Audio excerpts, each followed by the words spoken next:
하나님께서 주시는 말씀 마가복음 3장 7절에서 12절 저와 여러분이 한 절씩 교독하겠습니다.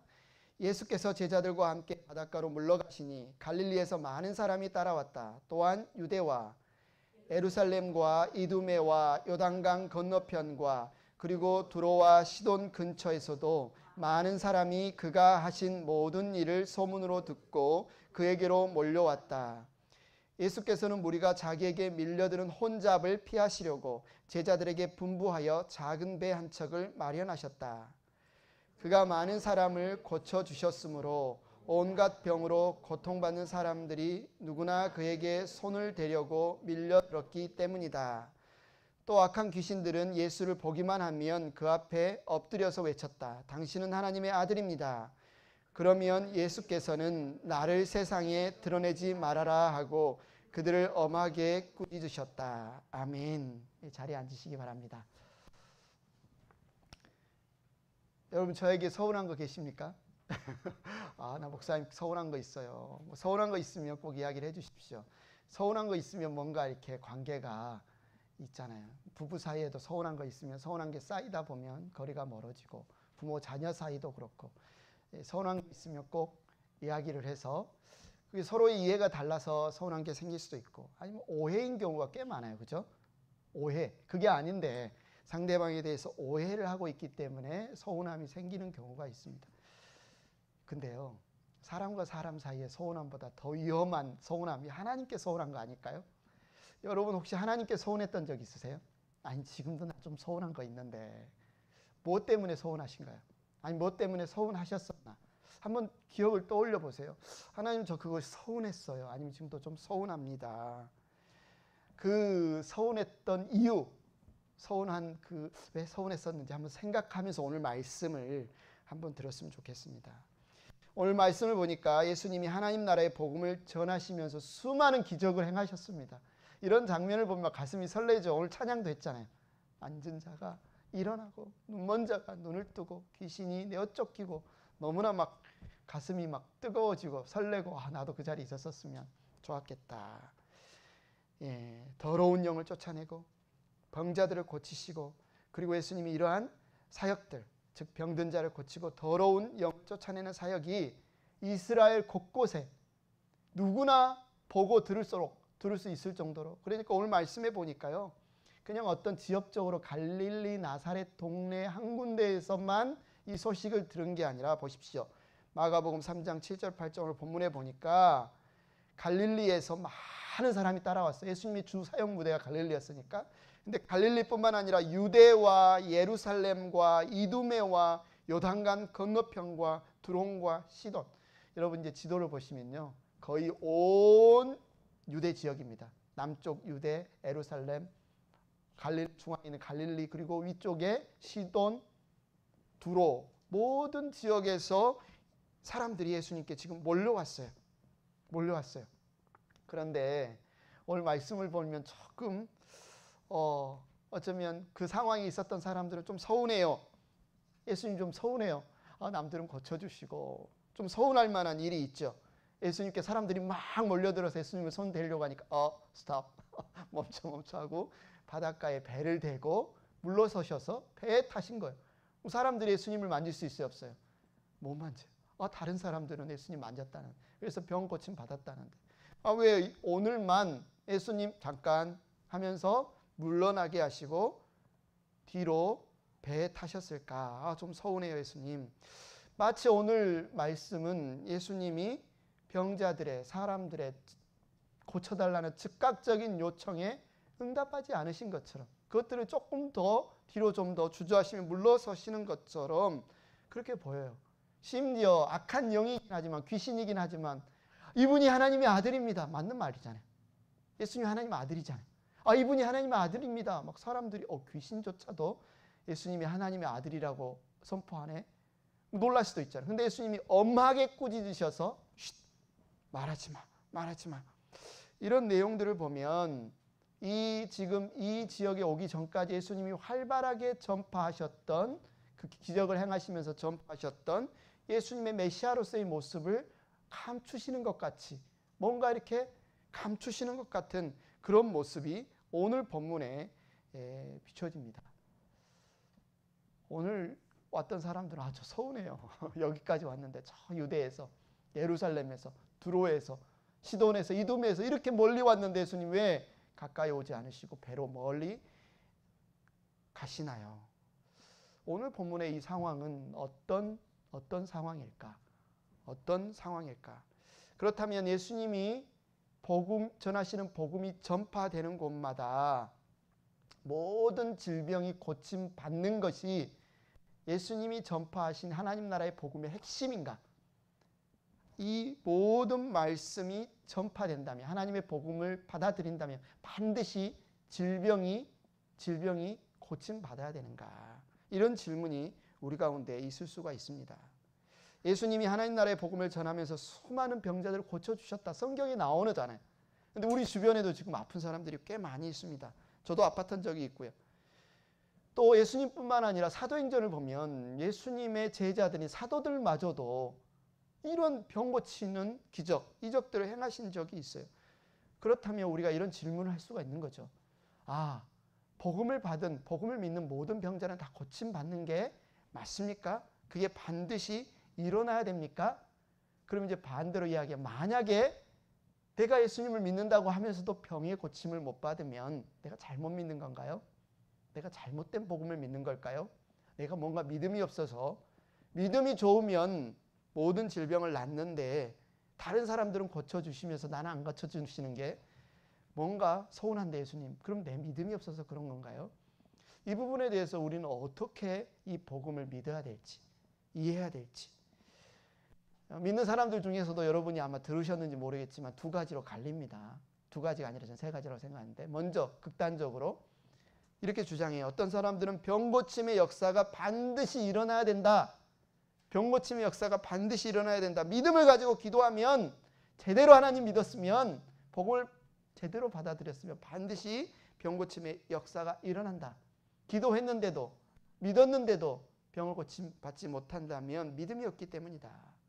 성령이 역사하시면 반드시 병이 고침받는다. 이렇게 주장하는 사람들이 있습니다. 설레죠. 저도 아팠을 때 예전에 사실이었으면 좋겠어요. 그런데 성경을 잘 읽어보시면 그러면 이해가 안 되는 부분이 있어요. 여러분 잘 아시는 사도 바울, 평생 병을 안고 살았거든요. 간절히 3번씩이나 나의 병을 고쳐달라고. 사도 바울이 어떤 분입니까? 믿음 없는 분입니까? 예수 그리스도의 복음을 전한 분이에요. 그런데도 사도 바울이 간절히 3번이나 하나님께 내 병을 고쳐달라고 간청했는데 예수님 뭐라고 대답하십니까? 고린도후서 12장 9절에 보니까 주님께서는 내게 말씀하셨습니다. 내 은혜가 네게 족하다. 내 능력은 약한 데서 완전하게 된다. 이거 어떻게 설명하죠? 그들의 주장이 맞다면. 또 하나, 이 사도 바울의 믿음의 아들, 정말 사도 바울은 결혼을 안 했으니까 육적으로 아들을 낳지는 않았지만 영적으로 낳은 아들 디모데가 좀 아팠던 것 같아요. 편지를 쓰면서 디모데가 아픈 소식을 듣고, 야, 내가 널 위해 기도해 줄게. 안수하면 너 나을까? 이렇게 한 게 아니라 뭐라고 이렇게 권면해요? 야, 포도주를 좀 써. 당시의 포도주가 이 질병, 디모데가 앓고 있는 질병에 적합한 의료 약품으로 사용됐던 것 같아요. 그러니까 지금 디모데에게 뭐라고 이야기하는 거예요? 포도주를 적절하게, 이 약품을 적절하게 써서 네 병을 고치도록 해라. 이것도 좀 안 맞잖아요. 믿음이 있으면 그 병, 어떤 병도 고칠 수 있다. 믿음이 있으면 그 어떤 병도 고칠 수 있다. 이거 사도 바울의 이런 예들, 그리고 디모데, 그리고 우리의 교회 역사에 보면 수많은 신실하고 믿음 좋은 분들이 질병으로 주님의 부르심을 받은 사건들을 우리가 이해할 수가 없다는 거죠. 뿐만 아니라 병이 불신앙의 표징이고 믿음만 가지면 모든 병이 다 낫는다라고 생각한다면 사람이 결국에는 죽지 않습니까? 결국에는 죽어요. 마지막 죽을 때 그것도 원인은 질병이죠.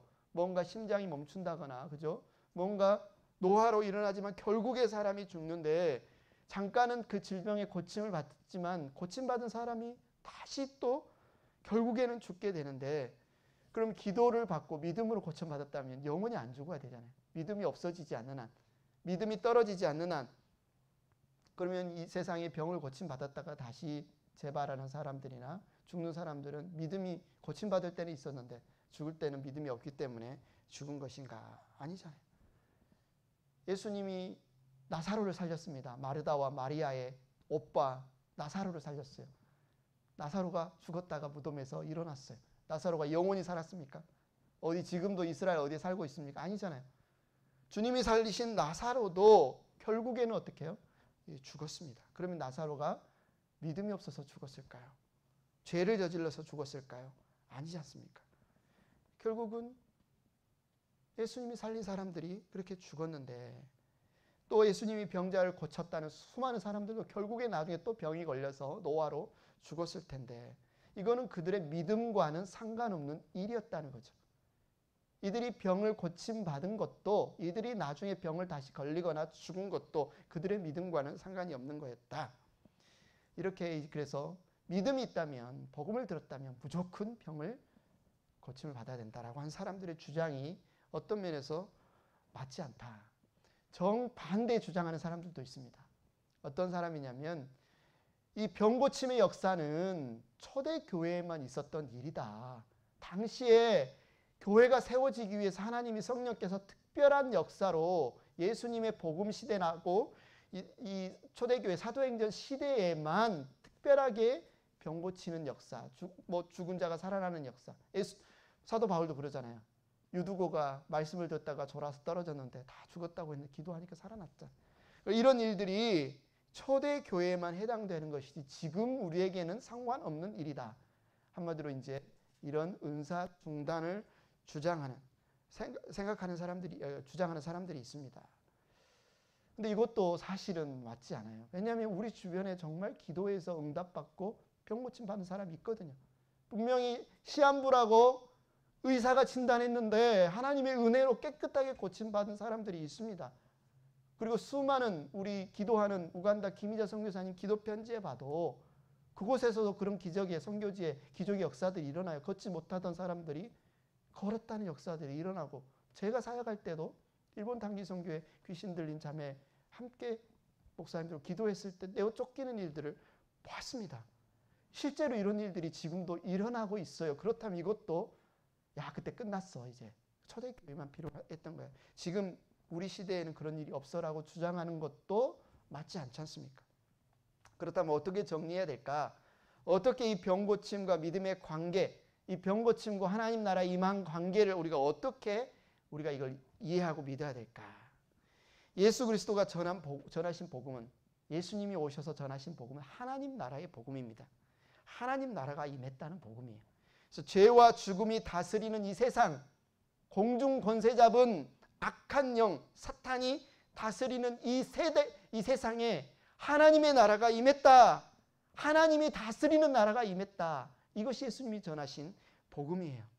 예수님은 이 하나님의 나라를 전하시면서 이 하나님의 나라는 여러분이 죽어서 가는 곳이에요. 지금은 아니고요. 지금 믿으면 보장 받아서 나중에 죽어보면 알 거예요. 그 나라 가게 될 겁니다. 라고 예수님이 가르치지 않아요. 여러분 예수 믿으면 나중에 천국 갈 거예요. 라고 가르치지 않습니다. 먼 미래에 죽어서 가는 사후세계가 아니라 지금 우리가 경험할 수 있는 나라, 지금 우리가 그 실체를 볼 수 있는 나라라고 이야기를 해요. 누가복음 17장 20절 21절을 같이 한번 읽어보겠습니다. 시작. 바리새파 사람들이 하나님의 나라가 언제 오느냐고 물으니 예수께서 그들에게 대답을 하셨다. 하나님의 나라는 눈으로 볼 수 있는 모습으로 오지 않는다. 또 보아라 여기에 있다 또는 저기에 있다라고 말할 수 없다. 보아라 하나님의 나라는 너희 가운데 있다. 하나님의 나라는 너희 가운데 있다. 이미 너희 가운데 임했다. 예수님이 지금 계시고 예수님과 함께 이미 하나님의 나라가 임했다라고 해서 예수님이 지금 선언하고 있는 거예요. 그렇다면 어떻게 그걸 알 수 있죠? 예수님과 함께 하나님의 나라가 임했음을 우리가 어떻게 알 수 있죠? 하나님의 나라가 임했다는 것은 하나님의 통치, 오늘도 능력으로, 그죠? 능력으로 눈앞에 홍해가 있으면 예전에 홍해를 갈라서 걷게 하셨는데 하나님이 홍해를 가르지 않으면 우리를 걷게 하신다. 가사가 너무 인상적이었어요. 은혜스러웠습니다. 하나님의 나라가 임해서 하나님이 다스린다. 그런데 하나님은 영이시잖아요. 우리 눈에 안 보이잖아요. 하나님은. 어떻게 아십니까? 하나님이 나라가 임했고 하나님이 지금 다스리는 것을 우리는 어떻게 알 수 있고 하나님의 나라가 임했다는 그 증거가 무엇이냐는, 침례 요한도 내 뒤로 메시아가 오실 것인데 그분이 예수 그리스도라고 선언했던 침례 요한도 이런 의문을 갖게 됩니다. 헤롯의 감옥에 갇혀서 이런 의문을 갖게 돼요. 누가복음 7장 18절 23절, 저 한 절 여러분 한 절 교독하겠습니다. 18절 19절 제가 읽겠습니다. 요한의 제자들이 이 모든 일을 요한에게 알렸다. 요한은 자기 제자 가운데 두 사람을 불러 주님께로 보내어 선생님이 오실 그분입니까? 그렇지 않으면 우리가 다른 분을 기다려야 합니까? 하고 물어보게 하였다. 20절 읽겠습니다. 그 사람들이 예수께 와서 말하였다. 침례자 요한이 우리를 선생님께 보내어 선생님이 오실 그분입니까? 그렇지 않으면 우리가 다른 분을 기다려야 합니까? 하고 물어보라고 하였습니다. 그때 예수께서는 질병과 고통과 악령으로 시달리는 사람을 많이 고쳐주시고 또 눈먼 많은 사람을 볼 수 있게 해주셨다. 예수께서 그들에게 이렇게 대답하셨다. 너희가 보고 들은 것을 가서 요한에게 알려라. 눈먼 사람이 다시 보고 다리 저는 사람이 걷고 나병 환자가 깨끗해지고 기먹은 사람이 듣고 죽은 사람이 살아나고 가난한 사람이 복음을 듣는다. 나에게 걸려 넘어지지 않는 사람은 복이 있다. 예수님이 쭉 침례 요한의 그 질문, 당신이 그분 맞아요? 침례 요한이 지금 의문이 생겼어요. 뭔가 예수님을 보면서 분명히 하나님이 보내신 그분 메시아라고 믿고 선언했는데 가만히 보니까 자기가 기대하던 대로 예수님의 사역, 예수님의 그 일하심이 일어나지 않는 것 같아요. 침례 요한은 도대체 무엇을 기대했길래 예수님의 그 사역이 그가 생각하는 대로 일어나지 않았을까? 아마도 그 당시의 유대인들처럼 침례 요한 역시 하나님의 나라, 이스라엘의 재건, 군사적으로, 경제적으로, 정치적으로, 영적으로 회복된 이스라엘 왕국에 더 초점을 맞췄던 것 같습니다. 자신들을 압제해서 온전히 하나님을 섬기지 못하게 하는 로마를 무너뜨리고 뒤집어 엎고 당신이 메시아라면, 약속된 그 메시아라면 그런 어떤 그런 혁명 아니면 그런 일들을 해야 되지 않습니까? 아마 그런 기대를 하고 있지 않았을까? 그래서 자신이 기대한 것처럼 예수님이 그 방향으로 나아가지 않자 지금 사람을 보낸 거예요. 왜 로마를 아직도 뒤집어 엎지 않죠? 왜 저 타락한 종교 기득권자들, 하나님을 섬긴다고 하는 성전에서 오히려 종교 장사하고 오히려 하나님 앞에 온전히 예배드리는 것을 방해하는 저 종교 기득권자들 왜 무너뜨리지 않죠? 이런 의문이 있었을지 모르겠어요. 그래서 사람을 보내서 물어보는 거예요. 진정으로 당신이 그 오리라고 한 메시아, 구원자, 우리의 그리스도가 맞습니까? 예수님이 이 질문에 뭐라고 답변하세요? 22절에 너희가 보고 들은 것, 침례 요한이 보낸 제자들이 본 앞에서 예수님이 수많은 사람들을 고쳐주셨으니까 너희가 보고 들은 것을 가서 요한에게 알려라. 눈먼 사람이 다시 보고 다리 저는 사람이 걷고 나병 환자가 깨끗해지고 기먹은 사람이 듣고 죽은 사람이 살아나고 가난한 사람이 복음을 듣는다. 이게 도대체 무슨 말이죠? 선문답 같아요. 당신이 그분 맞아요? 맞다 아니다 이렇게 대답하시면 될 것 같은데 너희들 뭐 보이지? 라고 하면서 이런 예수님이 답변하세요. 이거에 이 답변에 지금 담긴 예수님의 의미는 뭡니까? 지금 이 세상의 주인이 누구냐는 겁니다.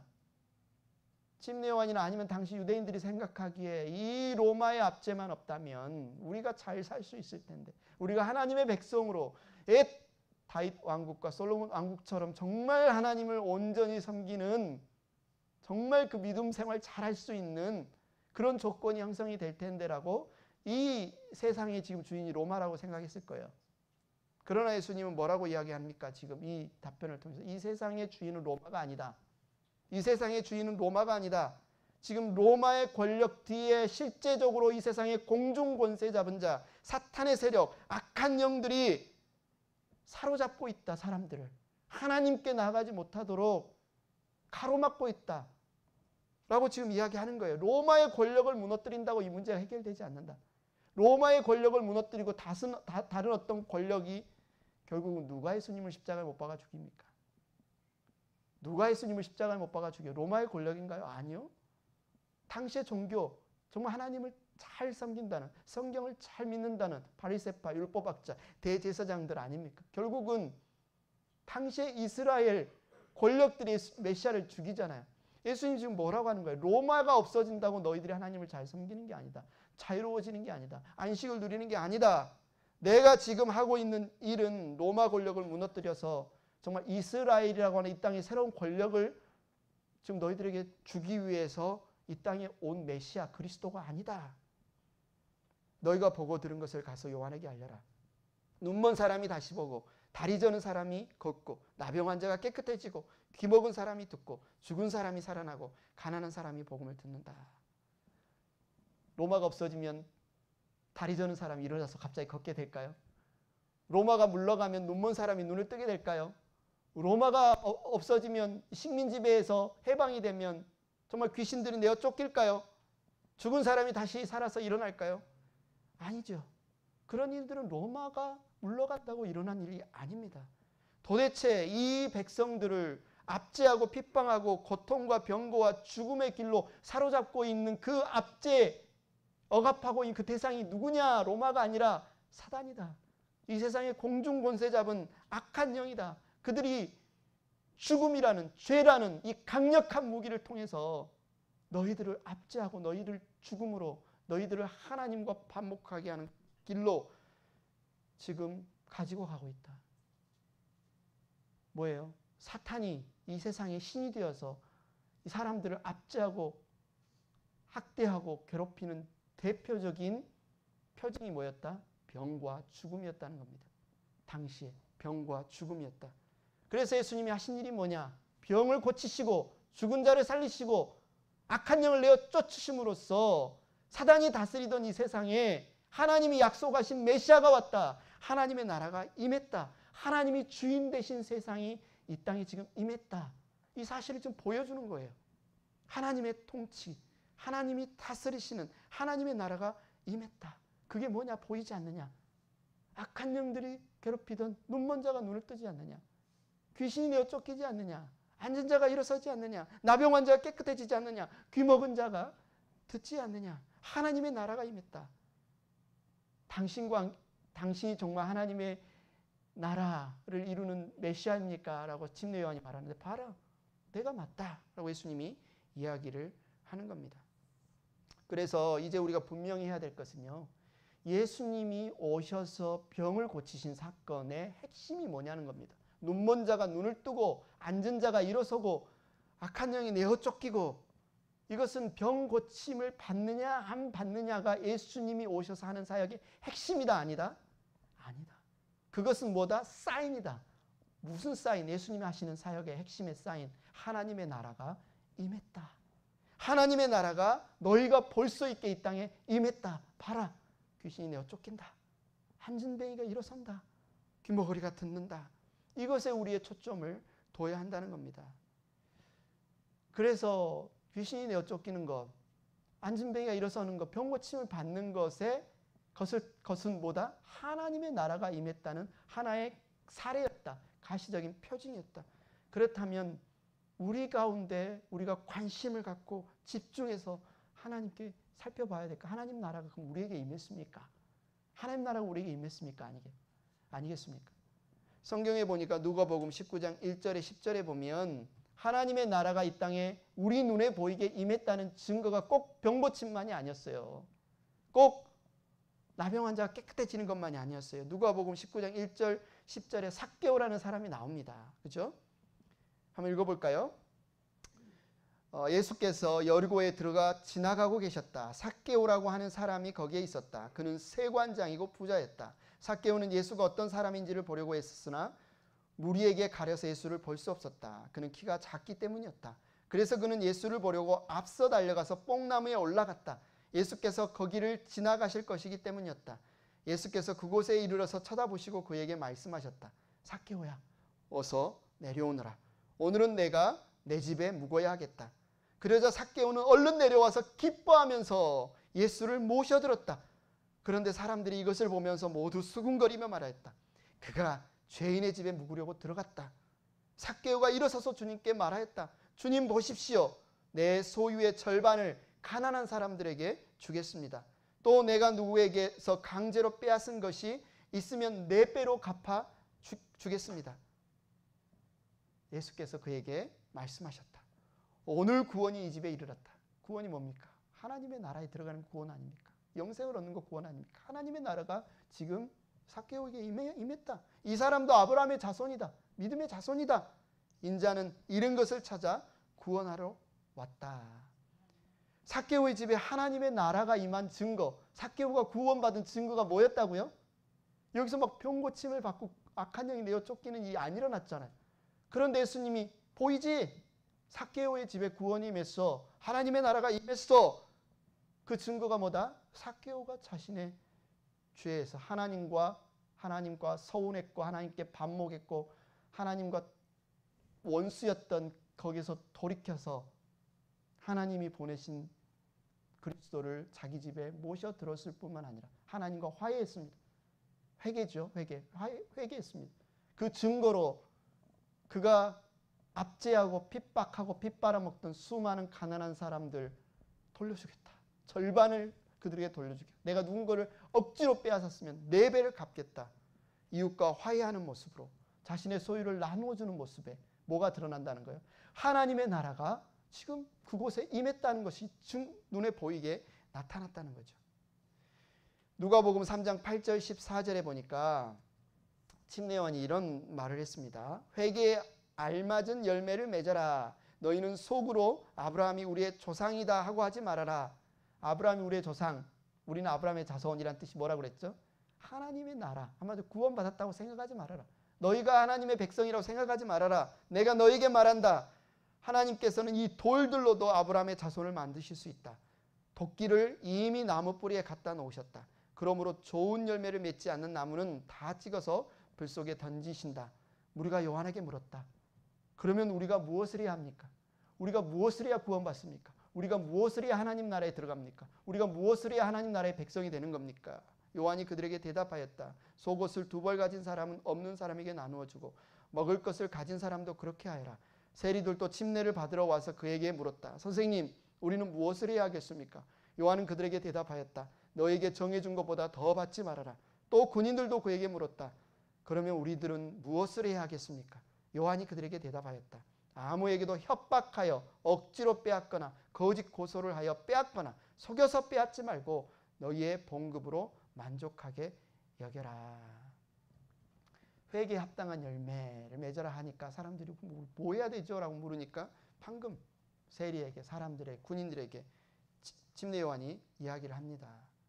그 회개에 합당한 열매를 맺는다는 것은 지금 그들의 삶에 삭개오에게 일어난 그 일, 구원이 임했다, 하나님의 나라가 임했다라는 증거라는 거죠.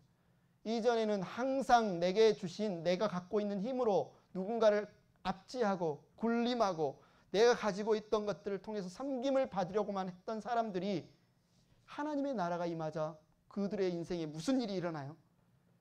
이웃을 섬기려고 해요. 이웃을 내 주머니 더 착복하는 사람 숫자대로, 야, 내가 세금 받을 사람이 어제는 10명이었는데 오늘 20명이네. 어제는 100만 원이었는데 오늘 200만 원이네. 사람 머리가 그냥 돈으로만 보였던 사람들이 이제는 그 사람이 사람으로 보이는 거예요. 욕심을 이용해 먹는 것이 아니라, 착취의 대상이 아니라 내 몸과 같이 그들을 사랑하는 자리로 서게 되는 것. 이게 바로 하나님의 나라가 그들 가운데 임했다는 증거라는 겁니다.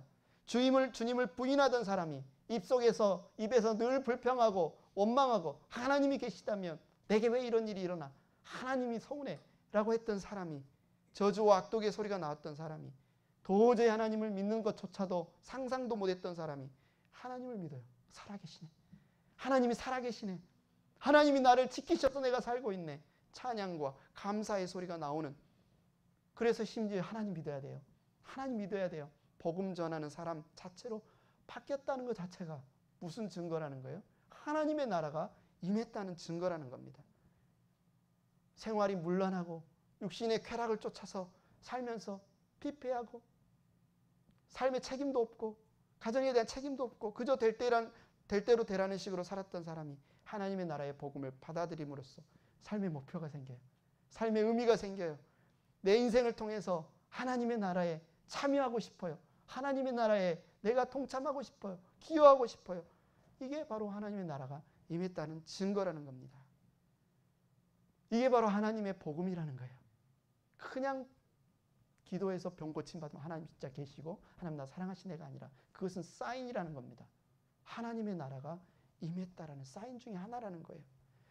그렇다면 이제 우리가 생각해야 될 게 있죠. 하나님의 나라의 백성들이 하나님의 다스림을 받고 있음에도 불구하고 왜 병이, 왜 죽음이 여전히 믿음 좋은 사람들, 신자들에게 있느냐는 거죠.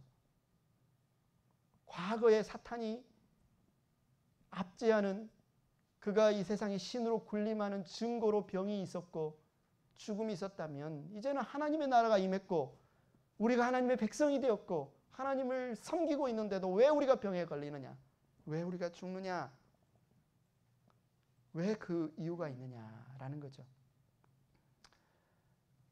우리가 분명히 첫 번째 포인트에서 봐야 될 것, 성경에 나와 있는 이사야에서 이미 예언을 합니다. 메시아가 가면 그분이 메시아인 것, 하나님의 나라가 임했다는 증거로 안진뱅이가 일어나고 눈먼 자가 눈을 뜨고 귀신이 내어 쫓기고 문둥병자가 고침을 받게 될 것이다. 죽은 자가 살아나게 될 것이다. 그런 말씀을 예수님이 오셔서 성취하십니다. 그래서 사람들이 이분이 구약에 예언된 이사야에 기록된 그 말씀이 맞구나. 오리라고 한 그 하나님의 아들 메시아가 맞구나라는 사실을 그들이 보게 되죠. 이제 예수님이 오셔서 더 이상 사탄이 자신의 무기, 병과 죽음으로 사람들을 압제하고 끌고 가지 못해요. 다 무너뜨려요. 병도 무너뜨리고 죽음도 무너뜨리고 사단의 최고의 무기를 예수님이 오셔서 다 무력화시켜버립니다. 그러기에 신자들에게, 즉 하나님의 왕이 되셔서 다스리는 하나님의 나라의 백성들에게 믿어야 돼요. 더 이상 우리가 사탄이 우리를 지배하고 다스리기 때문에 우리에게 병이 걸리는 게 아니다.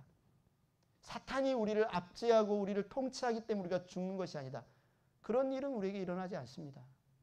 더 이상 사탄이 우리를, 이 세상의 신이 우리를 다스리기 때문에 질병에 걸리거나 우리가 죽는 것이 없다. 근데 우리가 왜 병이 걸렸는데요? 근데 우리가 죽는데요? 그렇다면 신자에게는 병이 안 걸리나요? 진짜 믿으면 죽지 않나요? 아니요. 그렇지 않죠. 하나님이 다스리는데도 불구하고 여전히 병에 걸리고 죽죠. 그럼 이걸 어떻게 설명해야 될까? 차이점이 있다는 겁니다. 하나님의 나라가 임하기 전에, 예수님을 믿기 이전의 사람들이 걸리는 질병과 죽음과 예수님을 믿고 나서 겪게 되는 질병과 죽음과는 완전히 차이 있는 것이다. 사탄의 지배하에 있었을 때는 그것이 사탄이 이 세상의 왕이다, 그들의 통치 아래 있다는 증거로 그 질병들이 나타났다면, 하나님이 우리 인생을 하나님의 온전한 백성으로 삼아주신 지금은 이게 우리에게 하나님을 더 알아가게 하고 섬기게 하는 수단으로 하나님이 사용하신다는 거예요. 여러분, 로마서 8장 28절 아시죠? 같이 한번 읽어볼까요? 시작.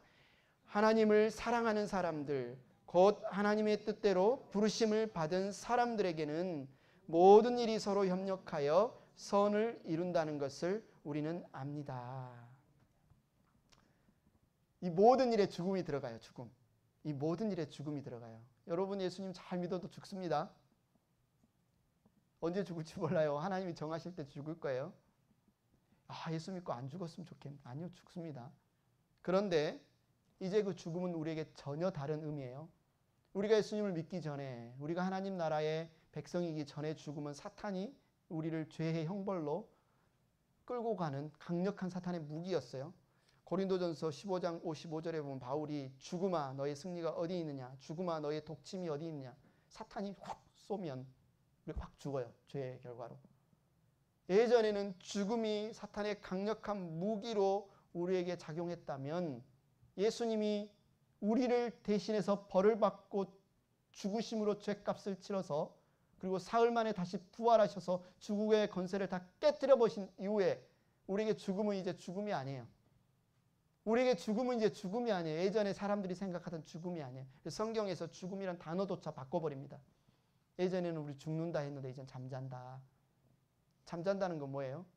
다시 깬다는 거죠.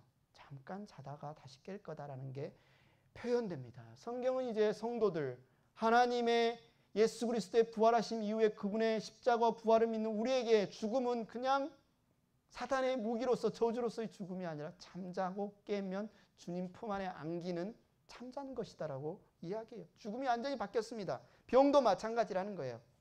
과거에는 병은 사탄이 압제하고 괴롭혀서 하나님께 가지 못하게 하는 하나의 그 수단이었다면, 가시적인 이 세상의 신이 사탄이라는 하나의 증거였다면 이제는 아니라는 겁니다. 아니라는 거예요. 그래서 그 당시에 사탄이 다스리는 그 세상에서 예수님이 오셔서 하나님의 나라가 임했다는 증거로 질병을 고침으로써 사탄의 통치가 끝났다. 하나님의 통치가 임했다. 이것을 보여줬다면 오늘날의 병은 이제 이미 하나님의 나라가 임했기 때문에 더 이상 사탄의 통치를 표현하는 수단이 아니라는 겁니다. 그렇다면 하나님의 나라가 임했다고 해서 무조건 모든 병이 없어질까? 그렇지 않죠. 우리가 좀 전에 살펴봤잖아요.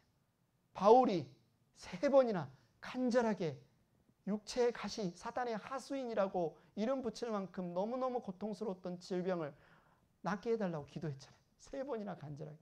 근데 예수님 뭐라고 하셨어요? 내 은혜가 족하다. 안 고쳐주셨단 말이죠. 왜요? 왜 안 고쳐주셨어요?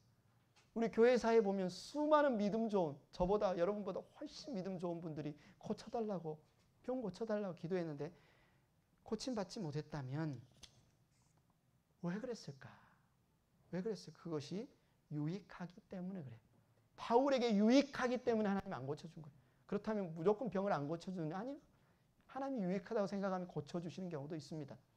그러나 하나님이 그에게 병을 고쳐주시는 것보다 그것을 그대로 품고 사는 게, 홍해를 가르는 것보다 차라리 무리를 걷게 하시는 게 더 유익하다고 생각하시면 무리를 걷게 하실 수도 있다는 거예요. 병을 가지고도 능히 능력 있게 살게 하실 수도 있다는 거예요. 하나님 나라의 백성들에게 나타나는 병이란 더는 더 이상 사탄이 나를 지배하고 있는, 사탄이 나를 괴롭히고 있는 어떤 표징으로서의 병이 아닙니다. 하나님의 백성에게 일어나는 병이란 이제 하나님이 나를 온전케 하는 수단으로서 능히 사용할 수 있어요. 하나님을 사랑하는 자, 그 뜻대로 부르심을 입은 자들에게는 질병이 얼마나 고통스럽습니까? 얼마나 힘듭니까? 얼마나 아픕니까?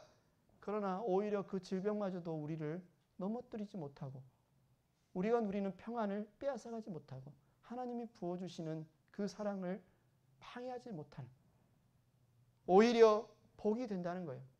죽음이, 하나님 안에 있는 우리에게 죽음이 하나님 그분을 더 가까이서 빨리 만나는 복의 통로인 것처럼 질병도 그렇다는 겁니다. 함부로 이런 말을 하면, 야, 당신이 아파봐서 그런 이야기를 합니까? 병이 유익하다고요? 병이 하나님의 복이라고요? 정말 말도 안 되는 소리를 목사님 하시네 라고 생각할 수 있지만, 저도 한번 겪어봤으니까 저는 그래도 자신감을 가지고 이야기할 수 있을 것 같습니다. 병이 우리에게 가져다 주는 유익이 있어요. 우리는 병으로 인해 삶을 비로소 돌아보게 됩니다. 저도 그랬습니다. 정신없이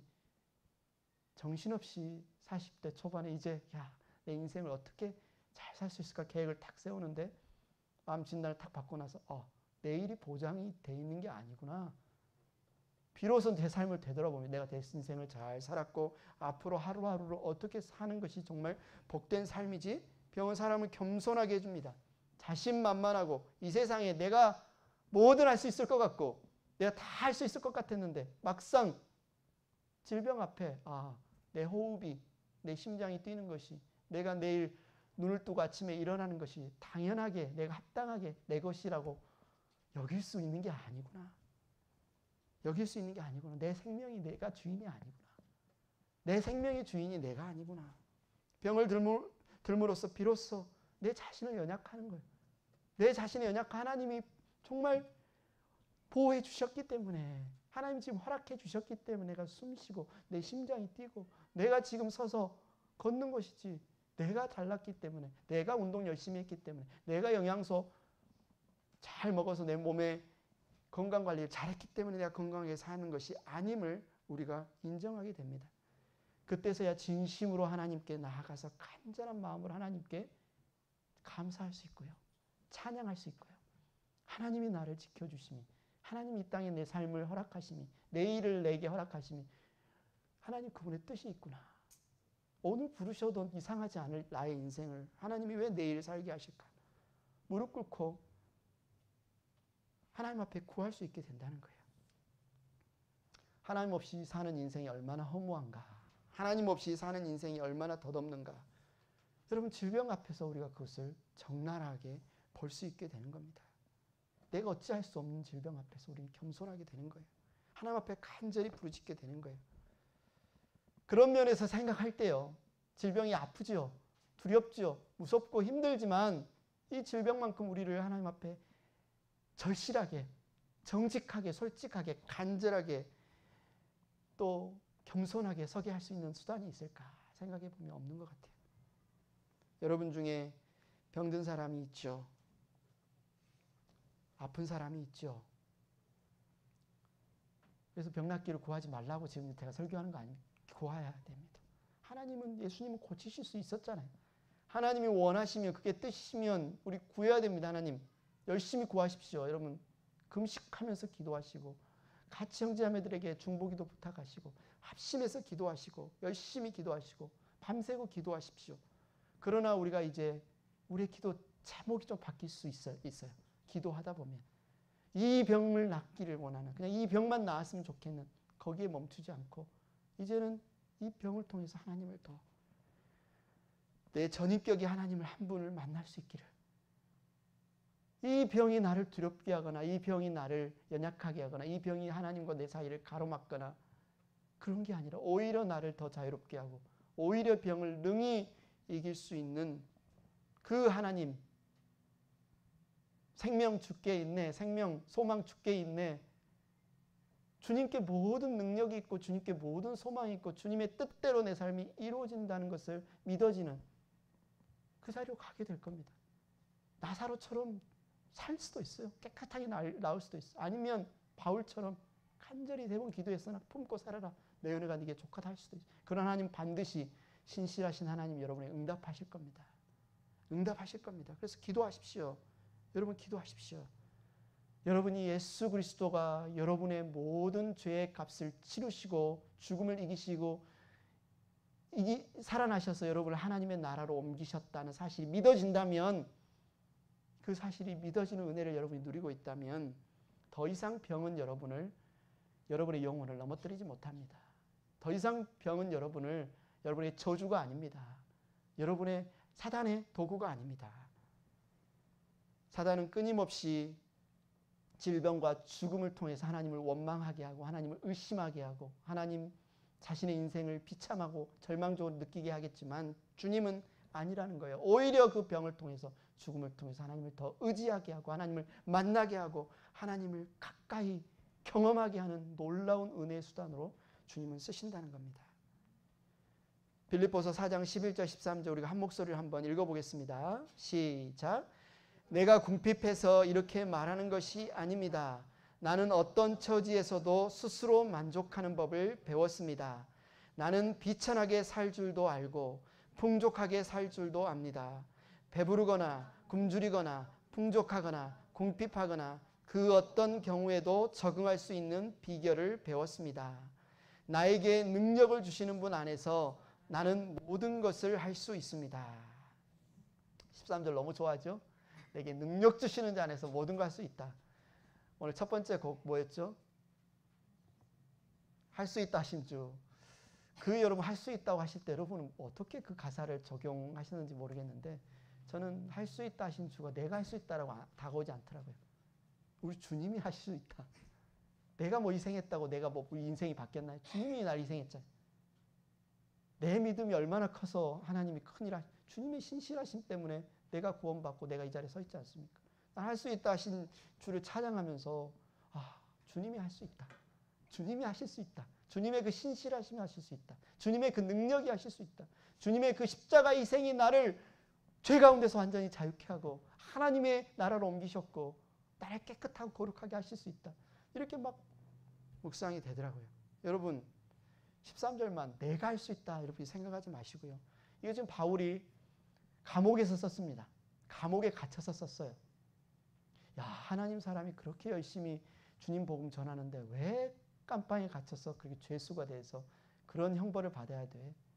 근데 바울이 뭐라고 고백하는 거예요? 감옥에 갇혀서 아무것도 못 하잖아요. 그런데 모든 것을 할 수 있대요. 감옥에 갇혔는데도.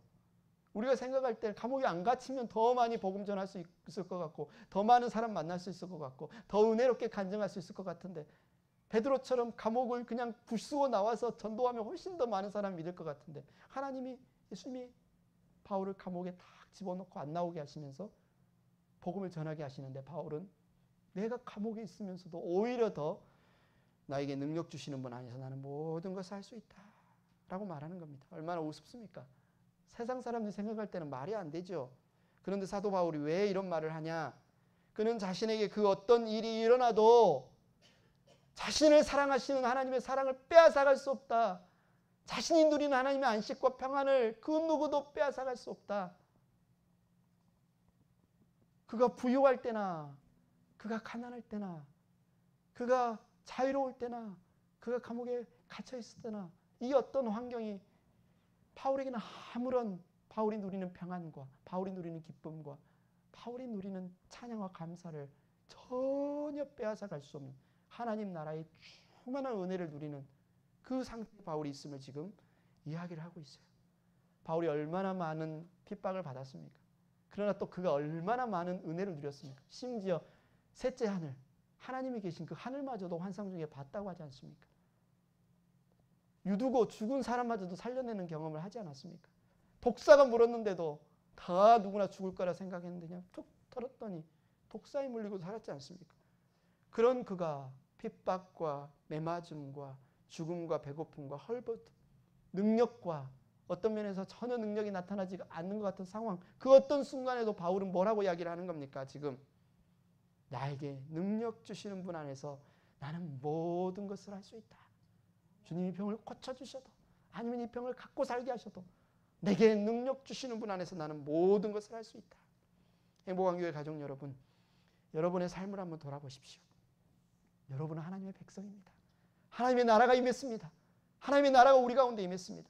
여러분 가운데 하나님의 나라가 임했습니다. 더 이상 사단이 여러분을 지배하지 않습니다. 더 이상 사단의 저주가, 사단의 질병과 사단의 죽음의 저주가 우리에게는 상관이 없습니다. 하나님이 우리의 아버지시고 그분의 보호하심과 우리 주 예수 그리스도의 성량하심이 우리 가운데 완전히 효력을 얻기 때문에 우리는 하나님의 백성이고 우리는 하나님 나라의 사람이고 사단의 나라의 사람이 아니에요. 더 이상 상관이 없습니다.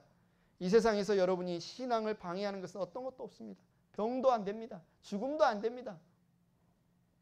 우리는 그리스도의 사랑에서 끊을 수 있는 그 어떤 것도 이 세상에 이제 더 이상 없습니다. 이 세상에 그 어떠한 처지와 환경도 다 하나님의 백성으로 자라가는데 이제 우리에게는 다 복이 됩니다. 하나님을 사랑하는 자, 그 뜻대로 부르심을 받은 여러분에게는 모든 것을 하나님이 합력하셔서 그분이 약속하신 여러분에게 주고자 하시는 그 온전한 은혜와 복을 주시는 수단이지 여러분을 저주하는 통로가 아무것도 아니라는 사실을 여러분이 믿기를 바랍니다. 찬양팀 앞으로 나오셔서 오늘 이 말씀 주님 안에 있는 것이 우리 가운데 복음이구나. 건강한 몸이라고 그냥 복음이 아니고 그냥 고통과 감옥 밖이라고 복음이 아니고 주님 안에 있는 것이 복음이구나.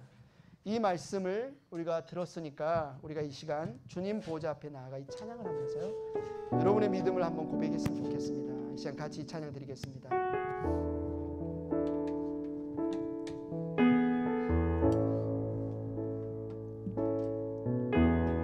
주님 보좌 앞에 나아가 참된 안식과 기쁨 나를 이겼네. 노래하며 주의 얼굴 구하리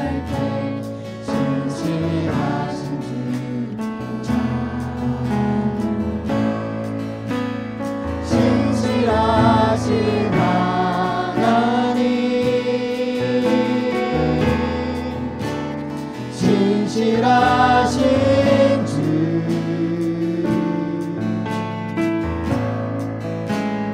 나의 주 하나님이 신실하신 주님 다 같이 자리에서 일어나서 찬양하겠습니다.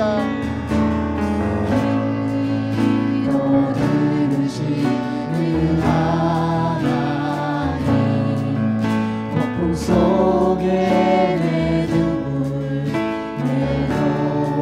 내놓으시라 주의 날개 아래서 내 맘쉬니 신실하신 주 찬양해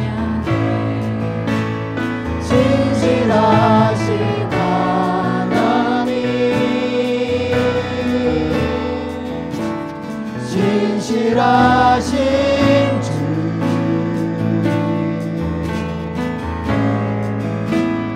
나의 주 하나님이 신실하신 주님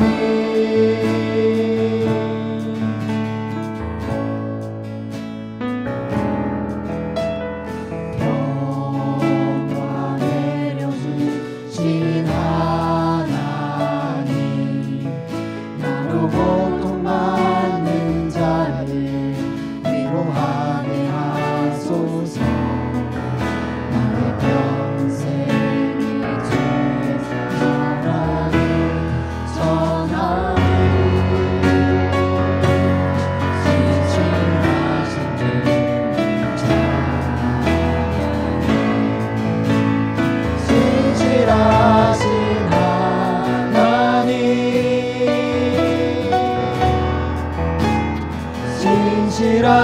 신실하신 주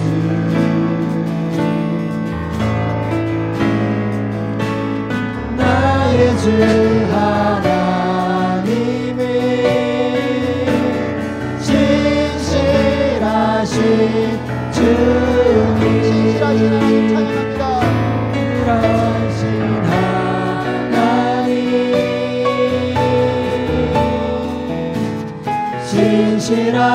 신실하신 주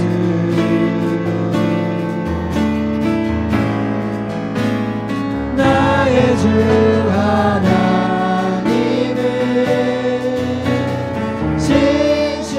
신실하신 주님 이 시간 함께 기도하겠습니다. 여러분 하나님께 서운한 거 있습니까? 여러분 하나님께 서운한 거 있습니까? 여러분 하나님께 기도했는데 안 들어주신 것 같아서 서운한 거 있습니까? 이 시간 하나님 기도하십시오. 그분은 자신의 목숨을 여러분에게 내어주신 분입니다. 그분은 여러분을 대신해서 벌을 받으시고 여러분의 모든 죄값을 대신 치르심으로 여러분을 살리시고 여러분을 그분의 나라로 옮기신 분입니다. 가장 좋은 것을 주신 분이 무엇을 주시지 않겠습니까? 이 시간 이 놀라운 사랑이 이 놀라운 은혜가 여러분 가운데 믿어지게 해달라고 기도하십시오. 그래서 하나님 내 가운데 있는 이 병도 하나님의 뜻이면 고쳐주시고 그러나 하나님 그 무엇보다도 하나님 어떤 상황에서든지 어떤 순간에서든지 내가 자유하기를 원합니다. 내가 평안하기를 원합니다. 내가 두렵지 않기를 원합니다. 하나님의 살아계심이 내 곁에 계셔서 나를 붙들고 인도하고 계심이 믿어지게 하여 주시고 내 입술에서 감사하게 하여 주시고 찬양하게 달라고 이 시간 합심해서 기도하겠습니다. 오 하나님 아버지 감사합니다. 우리 사랑하는 우리 자매들을 축복하며 기도합니다. 하나님 우리는 정말 창조하시는 하나님 우리를 위해 모든 것을 내어주신 하나님 질병 가운데 있는 자매들을 위해 기도하오니 하나님 고쳐주시옵소서 깨끗하게 하여 주시옵소서 낫게 하여 주시옵소서 그러나 그 무엇보다 하나님과 그들의 사이를 가로막는 죄를 아버지 우리 주 예수 그리스도의 십자가로 깨끗하게 씻겨주셔서 아버지 그 어떤 것도 하나님 이들을 두렵게 하지 않게 하여 주시고 하나님 그 어떤 것도 이들을 지옥으로 끌고 가지 못하게 하시고 하나님의 나라로 옮기셔서 하나님의 백성 삼으셔서 하나님의 소유 삼으셔서 하나님의 신부 삼으셔서 하나님의 모든 상속을 주시는 자로 아버지 살 수 있도록 인도하여 주시옵소서. 우리 가운데 이 고난이 우리 가운데 이 고통이 하나님 아버지 정말 사탄의 저주가 아니라 하나님께서 우리 가운데 복 주시는 통로가 되게 하여 주시고 우리를 새롭게 하시며 우리를 겸손하게 하시며 하나님이 부어주시는 놀라운 은혜를 누리는 시간이 될 수 있도록 하나님 이름을 복 주시옵소서. 은혜 부어주시옵소서. 믿어지게 하여 주시옵소서. 신실하신 주님과의 교제가 감사합니다. 하나님, 우리에게 아들을 주신 주님, 그 아들의 목숨값으로 내 죄값을 치르시고 나를 대신하여 죽으시고 나를 자유케 하셔서 하나님 나라로 옮겨주신 주님, 너무나 감사합니다. 이 시간 그 신실하신 주님 앞에 이 예물과 함께 우리의 결단과 고백을 드리오니 주님, 삶의 순간순간마다 주님이 이미 나에게 주신 그 은혜를 잃어버리지 않게 하여 주시고, 그것이 믿어지게 하여 주시고, 나를 보는 자마다 그 어려운 순간에도, 그 두려운 순간에도 어떻게 그렇게 평안할 수 있는지, 어떻게 그렇게 기뻐할 수 있는지, 어떻게 그렇게 소망할 수 있는지 궁금해할 수 있는 나의 표정과 말과 나의 삶이 될 수 있도록, 주님의 기쁜 소식이 나를 통해 드러나는 삶이 될 수 있도록 하나님, 우리를, 나를 사용하여 주시기를 원합니다. 예수 그리스도의 은혜와 하나님 아버지의 사랑과 성령님의 감동, 감화와 교통하심이 병도 죽음도 그 무엇보다 하나님 안에서 누리는 그분의 사랑과 안식을 빼앗아갈 수 없음을 알고 기뻐하는 행복한 교회 모든 형제자매들과 이 시간 머리 숙여 기도하는 모든 이들 가운데 함께하기를 축원하옵나이다. 아멘.